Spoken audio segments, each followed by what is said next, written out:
안녕하세요. 오늘 저희는 당신이 보내주신 책 읽고 글쓰기 자료를 가지고 서평 쓰기에 대해 좀 더 깊이 들어가 보려고 합니다. 네, 반갑습니다. 그냥 책 내용 정리하는 거, 그거랑은 좀 다르죠. 맞아요. 단순히 요약하는 걸 넘어서 어떻게 하면 좀 더 뭐랄까 통찰력 있는 서평을 쓸 수 있을까? 그 핵심을 파헤쳐 볼 겁니다. 네. 책 읽고 나서 생각을 딱 정리하고 싶거나 아니면 다른 사람 서평을 볼 때, 아, 이게 이런 뜻이구나 하고 깊이 이해하고 싶은 분들께 도움이 될 거예요. 그렇죠. 이 자료가 보니까 스스로를 서평러라고 부르면서 글쓰기를 고민하는 분들을 위한 아주 구체적인 팁들을 담고 있더라고요. 네, 아주 실용적이에요. 그럼 바로 본론으로 가볼까요? 자료에서 딱 처음 강조하는 게 우리가 보통 생각하는 독후감 있잖아요. 그거랑 서평은 다르다. 이 점이더라고요. 아, 네.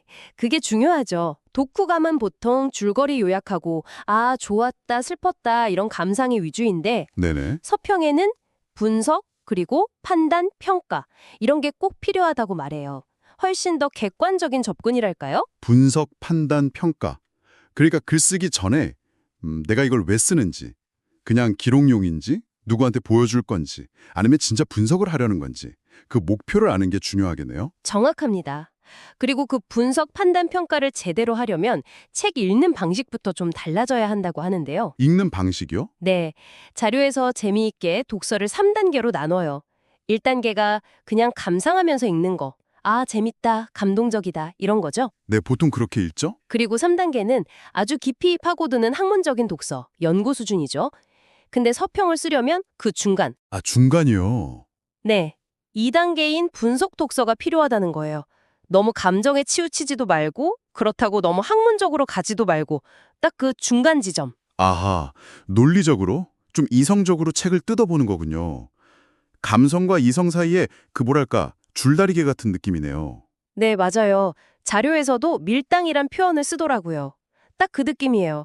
내용을 객관적으로 보고 저자가 왜 이렇게 썼을까, 논리가 맞나 이런 걸 따져보는 거죠.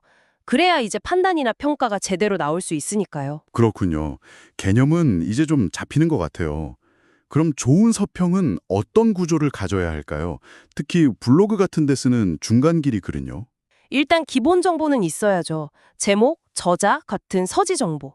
그리고 줄거리 요약이 좀 필요한데, 네, 요약. 근데 이게 좀 어느 정도나 해야 할지 애매할 때가 많아요. 그렇죠. 그래서 자료에서는 딱 짚어줘요. 전체 글에서 한 20%에서 30% 정도. 그 이상은 넘기지 말라고요. 아, 생각보다 적네요. 네. 왜냐하면 요약은 그냥 발판 역할이거든요. 뒤에 나올 분석, 평가를 이해시키기 위한 최소한의 정보 제공인 거죠.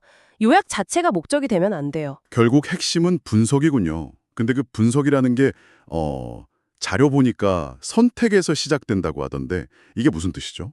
책 내용이 엄청 많잖아요. 그중에서 어떤 부분을 내가 딱 짚어서 인용할 건지, 어떤 점을 부각할 건지 고르는 것 자체가 벌써 분석이라는 거예요. 아, 뭘 고르느냐에 이미 내 관점이 들어간다. 네, 그렇죠. 내가 중요하다고 판단해서 선택하는 거니까 그게 분석의 시작인 셈이죠. 뭐 없을까요? 자료에 꽤랑 어떻게 이 질문을 던져보라고 한 게 되게 인상 깊었어요. 아, 그거 정말 좋은 방법이에요. 아주 실용적이죠. 그냥 이 책 재밌다 이게 아니라 이 책 꽤 흥미로운가? 이렇게 스스로한테 물어보는 거죠. 꽤. 네. 그래서 꽤 그런데 싶으면 다음 질문. 그럼 어떻게 흥미를 유발하지? 스토리가 좋은가? 캐릭터 때문인가? 이런 식으로요. 아하. 꽤로 강도를 확인하고 어떻게로 이유를 파고드는 거군요. 맞습니다. 그렇게 질문하고 답을 찾아가는 과정 자체가 아주 훌륭한 분석이 되는 거예요. 막연한 감상이 아니라 구체적인 근거를 찾게 되니까요. 와, 진짜 간단하면서도 뭔가 핵심을 찌르는 방법인데요. 감상을 분석으로 딱 바꿔주는 느낌이에요. 그리고 꼽기라는 것도 있었죠? 이건 뭐예요? 이것도 분석력을 키우는 좋은 연습인데요.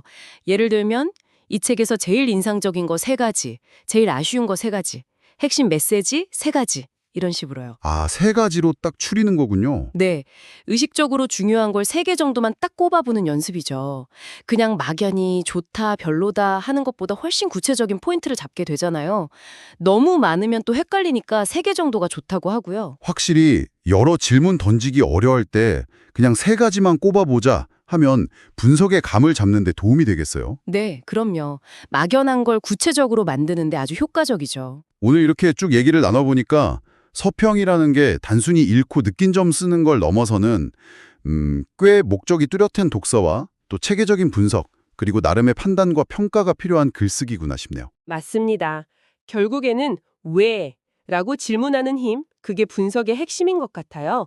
책을 그냥 받아들이는 게 아니라 한 발짝 떨어져서 보고 꽤, 어떻게 이런 질문으로 생각을 깊게 만드는 거죠. 네, 마지막으로 자료에서 이런 말도 하더라고요. 아주 작은 시작점인데 책 제목만 보고도 작가는 왜 이런 제목을 썼을까? 이 단어가 뭘 상징하지? 이렇게 질문하는 것만으로도 이미 분석은 시작된 거라고요. 그렇죠.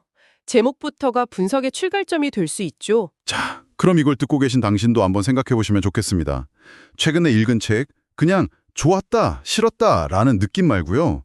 그 책에 대해 조금 더 깊이 들어가기 위해서 던져볼 수 있는 첫 번째, 꽤, 질문 혹은 어떻게 질문은 뭘까요? 스스로에게 한번 물어보시는 건 어떨까요?